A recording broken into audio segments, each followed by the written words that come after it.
I'm Shoshana Williams, and I'm a technical assistant for Titles 1 and 5. And I'm Erin Suddeth. I'm the branch manager for the Title I Part A Support and Improvement branch, which is where the Title V program is located.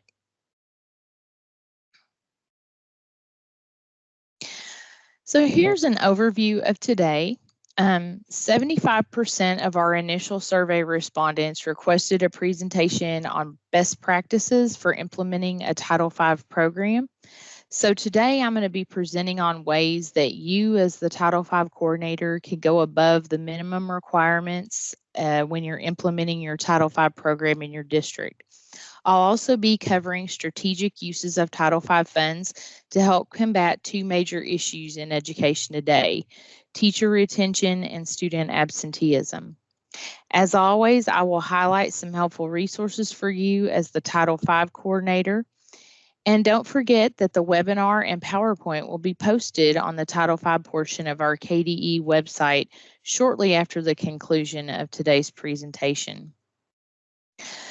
During our January meeting, we took questions throughout the presentation and then at the end, and that seemed to be appreciated. So I'm going to continue that for this webinar as well. We will have the chat open for anyone who would like to ask questions throughout. And this is also going to be a more interactive session. So I would appreciate any voluntary participation throughout as I ask questions.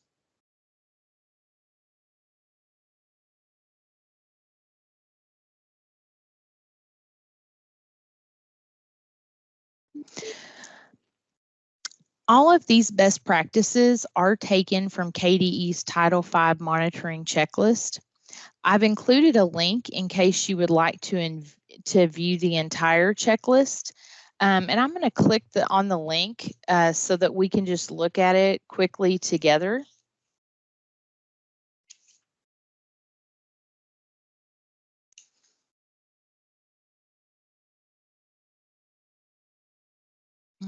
Okay.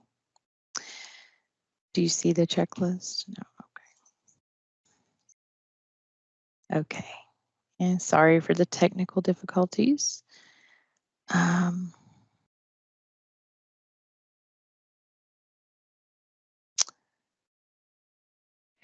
going to pull up the checklist for you all.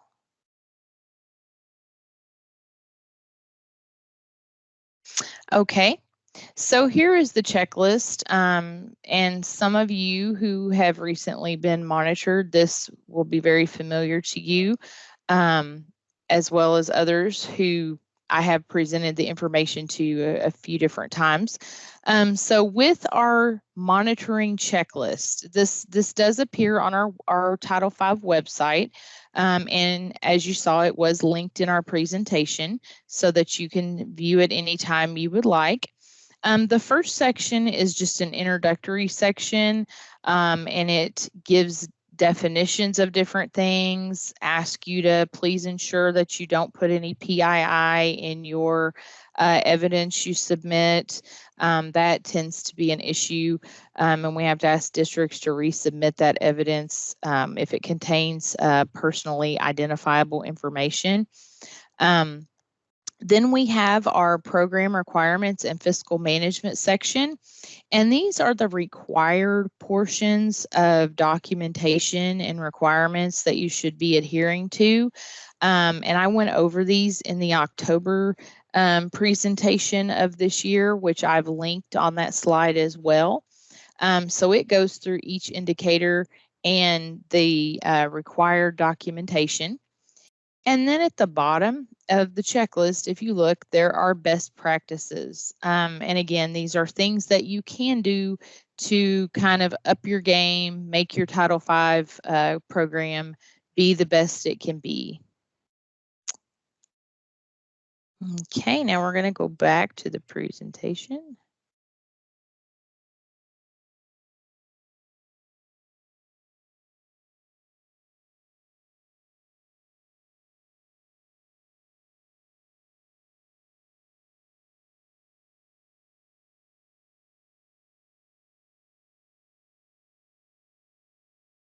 Okay, and there are the links to the October presentation and PowerPoint if you would like to see or hear the information that I gave in October about the required sections of the checklist.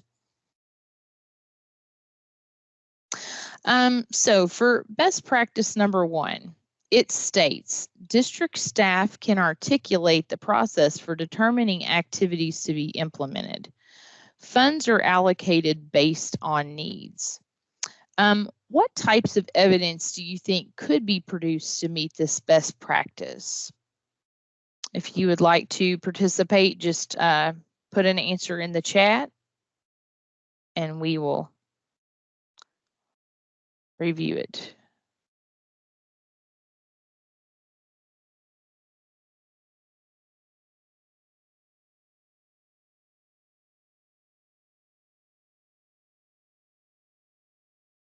Okay, well, so it is recommended that each district have a written plan that demonstrates the decision-making process for deciding how your Title V funds will be used each year. This written procedure should detail should be a detail of the timeline of when discussions occurred throughout the year, the district personnel who were involved, and include a mention of the needs assessment and CDIP. There should be adequate detail that it would allow anyone to understand the process if it were necessary for you to be absent from your position. Don't forget that you should be listing Title V as a funding source on your CDIP as a regular practice.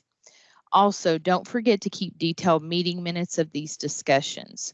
Those minutes can be used as a part of the required Title V documentation.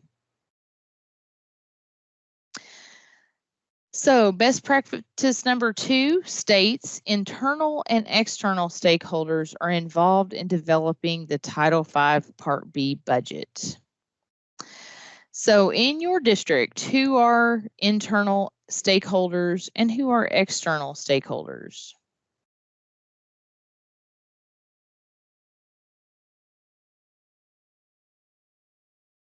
Now, if you're unsure where the chat is, it is at the top of your screen. It's a little speech bubble that says chat under it. If you tap that, you can type in the chat, just in case some of you are unsure how to do that. Okay, I see answers. Yep, internal, SBDM, staff, and district. Very good. What about external stakeholders? Who would your external stakeholders be? Yes, community partners and businesses. Good job. External parents, businesses.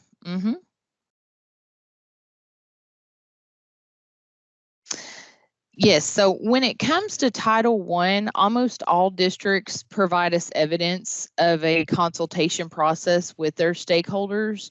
This should ideally be occurring with Title V specifically as well, and we don't see that as often. Since Title V funds provide extra support for the other programs, it would be easiest to include Title V in the documentation of the discussion of the other title programs with those stakeholders. Don't forget, stakeholders do include people from within the school system, like we mentioned, teachers, students, counselors, principals, school board members, office staff, paraeducators, and also outside of the school system, business and community partners, parents, or guardians. And that of course is not a limited list. There are other people that could be included in that. Always get parent input beyond the SBDM. A lot of districts think the SBDM is kind of where it ends. Make sure you're doing parent surveys and things like that that will capture a wide variety of parents and not just the parents that are part of your SBDM. And documentation can be simple. You could have stakeholders rate the importance of different initiatives the district is planning on funding for each title program. And then you could explain at the end of the survey the purpose of Title V and how it can provide extra funding for that title program. And then you could ask them which of those initiatives that you're planning on doing or that you all come up with together, ideally, could be used to increase funding through Title V.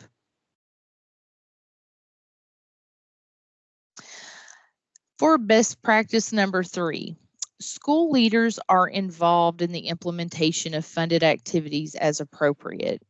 How might school leaders demonstrate involvement? What are some things that school leaders might do on their level to be involved with Title V implementation?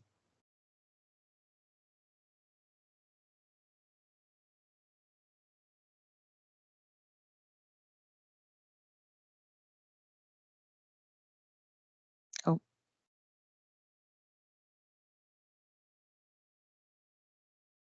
okay.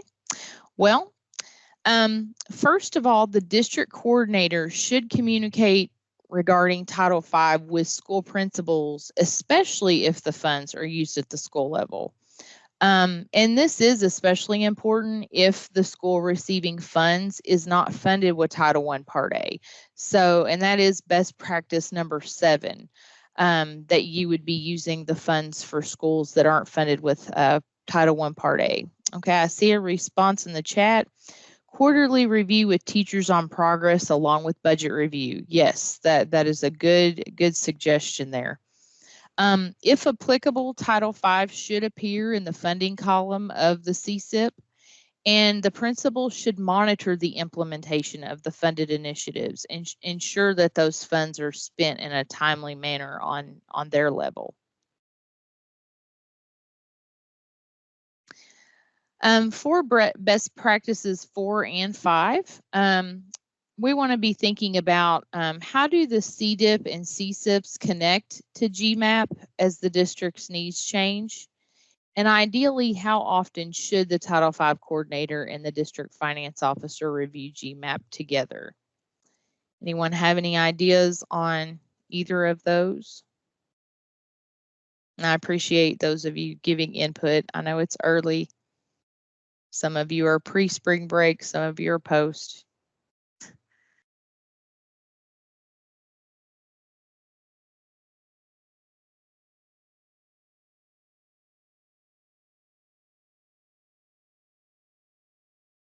Quarterly, yay, Kim Reed, good job. Yes, the Title V coordinator and the district finance officer should ideally meet quarterly, and that goes for Title I as well.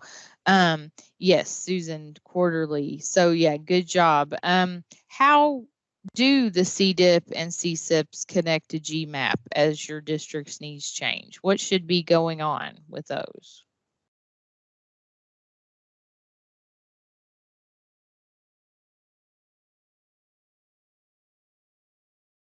Yes, more often than quarterly may work best for your district as well. Yes, thank you, Susan. They drive your funding. Yes, so CDIPs and CSIPs drive your funding and your needs assessment. You should be basing your GMAP applications on your CDIPs, CSIPs, and your needs assessments. And then another big factor is as they change, your GMAP should change as well. So I did choose to put these together because they directly affect one another.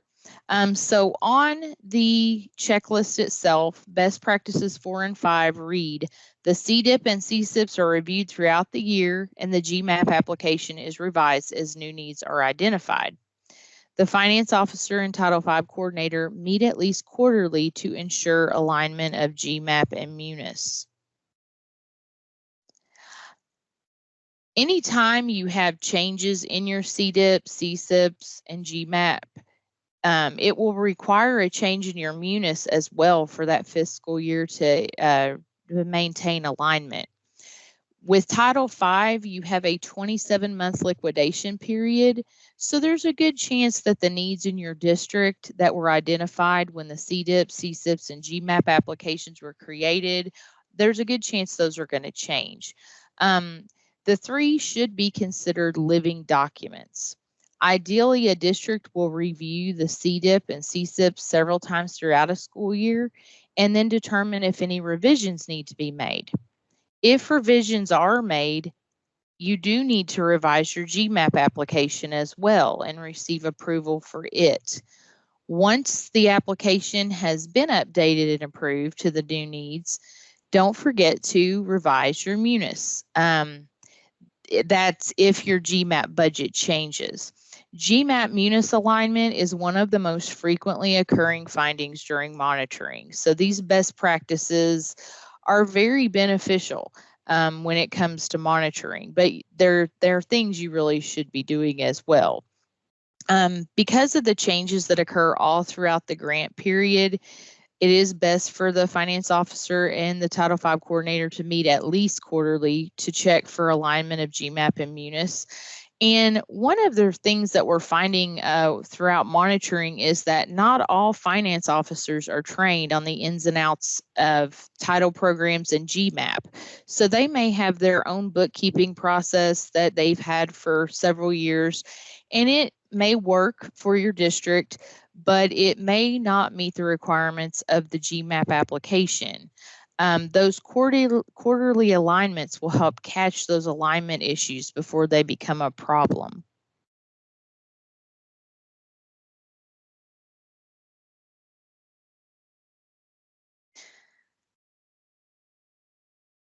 So for best practice number 6, how might a district coordinate Title V funds with other funding sources?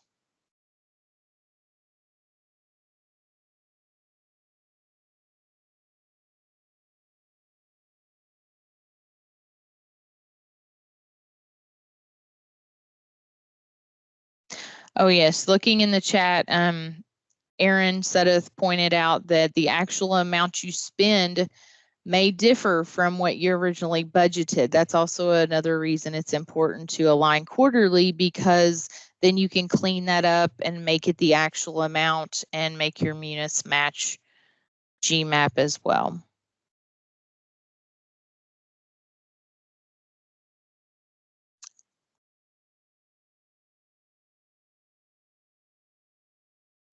Okay, good point, Mary. No, you cannot supplant, but we could spend from Title V as well as another title program. Okay. So best practice number 6 states the district coordinates RLIS funds with other funding sources. And funds can be used traditionally or in conjunction with other sources. So traditionally, districts use Title V as a standalone source to help support Title I Part A, Title II Part A, Title III, Title IV Part A, or parent and family engagement activities. For example, if you would like a parent-family engagement liaison at a district or school level, but you don't receive enough parent-family engagement funds in your Title I allocation, you can pick up the slack with Title V. Or if you have a growing English learner population, but you don't receive Title III funding, you can support those students with Title V as well. RLIS funds can also be used in conjunction with other sources. For example, you can use Title V funds to match AmeriCorps funds. Title II Part A and Title IV Part A funds can also be transferred into Title V. If you receive either of these allocations, you're permitted to transfer up to 100% of one or both of the allocations to create a larger allocation for your Title V program. Once you transfer the funds, they're recognized as Title V funds and can be used in ways that are allowable under Title V. Now, remember, Title V does fall back to the program it's supporting. So it's not, there are regulations according to those programs as well. Once you, or when you do get your Title V allocation, though, you cannot transfer that allocation on its own to other title programs. If your district serves a private school and you're going to transfer Title II or Title IV funds into Title V, there are other considerations that must be made for the portion of their allocation that they'll lose from the transfer. And transferred funds do not affect the allocation of formula funds for future grant periods. If you do use Title V to fund the same initiatives year after year, it may be valuable to annually reevaluate your initiatives and the funding sources that you have available. This could allow Title V to be freed up to fund a wider range of services for your district as well. Best practice number 7.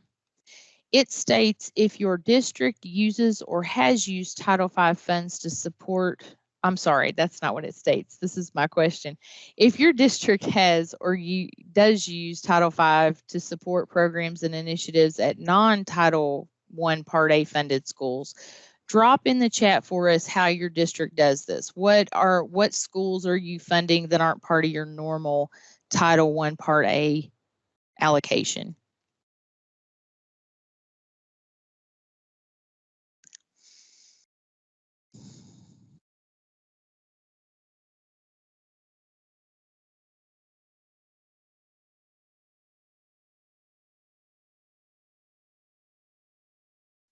Okay, Susan Tucker, thank you. Their high school in their district is not part of their Title I allocation. Susan, if you don't mind, what do you use it for at your high school level?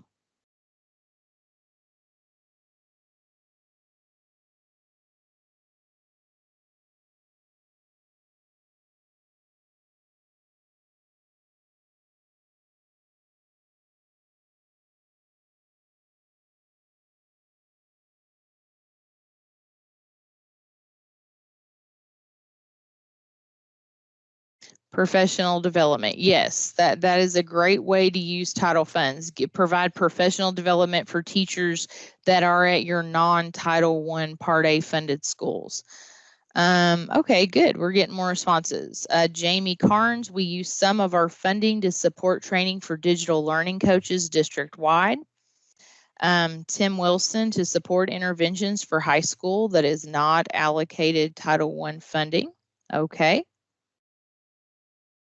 Those are definitely great ways of doing that. And if you want to continue to add to the chat, you are welcome to.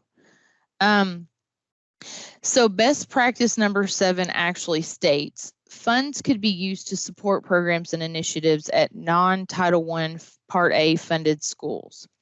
So this includes schools that are eligible for Title I Part A funds, but don't receive services from district and non-Title I Part A schools within the district. Many of Kentucky's districts that receive Title V do use it to serve these types of schools. For example, a district may only serve their elementary schools with Title I Part A, but they may use Title V to provide similar services to their preschools, high schools, and alternative schools.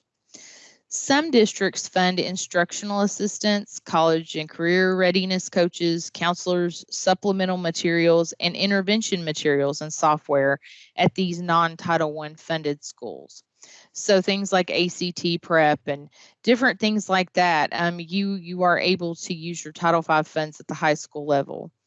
The services requested, though, must still be based on your district's needs assessment, CDIP, and CSIPs, and approved by KDE through your GMAP application.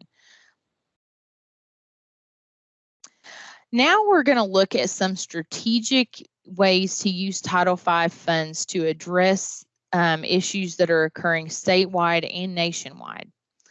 Teacher retention and student allocation. If either of these areas is chosen, like if you want to, I'm sure you guys are looking at ways to spend your Title V funding for next year. Just please make sure it is part of your needs assessment, CDIP and CSIPs, that you've worked it into those so that it can be funded with title funds. With teacher retention, the goal is to help new or struggling teachers feel supported and build camaraderie. It's hard for a lot of rural districts, especially, to get teachers to relocate to a rural area. So this could be a way that you could provide special things for those teachers and incentives. You could start or have a teacher mentorship leader district-wide or in each building, and you could do that through a stipend or salary. You could have teacher mentor stipends in a school building. You can have professional development for teacher mentors, substitutes for teacher mentors to spend time in classrooms with inexperienced teachers, virtual coaching for new and struggling teachers with an online vendor. And you can also use stipends for testing fees like the Praxis and national board certifications. When it comes to student attendance, one of the goals is to help students feel like they belong and let them know that someone does notice when they don't show up, and also to provide support for the family. You could have an attendance coach for the district or each school building as a salary or stipend, professional development on increasing student attendance and student mentorship, home visit stipends, truancy intervention groups for students, absence intervention team that works directly with chronically absent students, and that could be a stipend or salary. You could contract with a local university or mental health service provider to provide extra counseling for chronically absent students. And then it's also been found that a lot of students are chronically absent due to health issues like asthma. So a school nurse can help with those types of things. If they know a school nurse is there, they may be more likely to go to school if they had an asthma attack or something like that.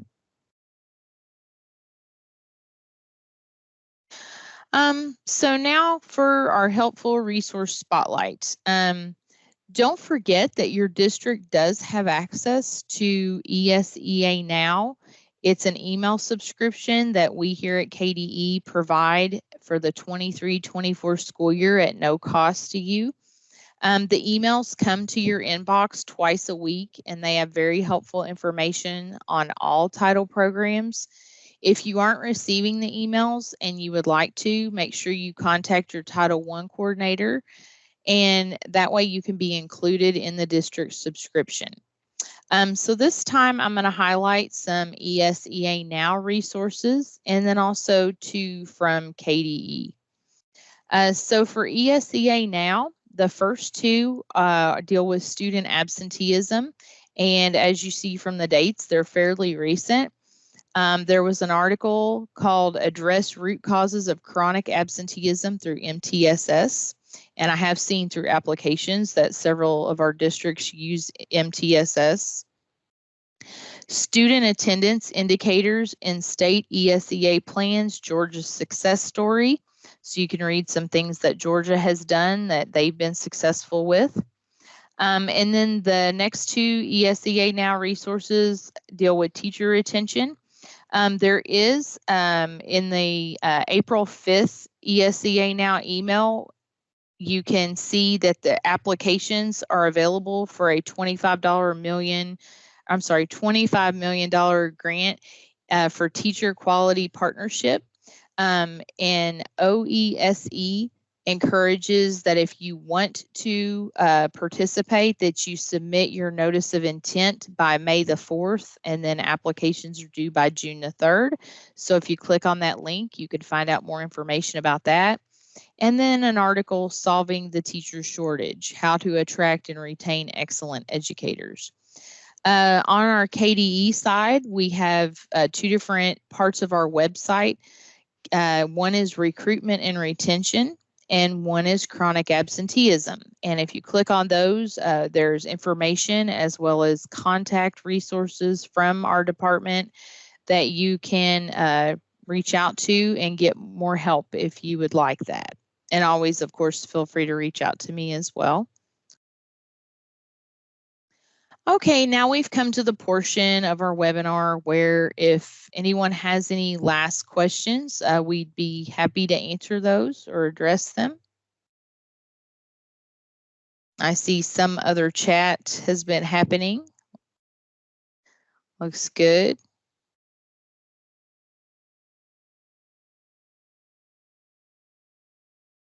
Yes, and Erin has brought up that if your Title I coordinator isn't familiar with the ESEA Now emails, to reach out to her, and we'll work on getting you set up at your district level. Okay, well, if no one has any questions, we are going to go ahead and end the webinar. As always, thank you for participating with us today. I appreciate those of you that did drop answers in the chat. And we do know that your time is valuable and you all are very busy. So anytime you can come and find out more about making your Title V program better, we appreciate that. And please feel free to contact me by phone or email anytime, and I'll be glad to answer any questions that you have and provide any assistance that you need. Don't forget that this PowerPoint and webinar will be available on our Title V section of our KDE website shortly after we end today. And the links to those webinars are accessible to anyone. So you just go to the Title V page of KDE and you can see those on the right-hand side. So if your superintendent would like to know more about Title V, or any of your teachers or principals, anyone can have access to those. So again, thank you and have a great rest of your day.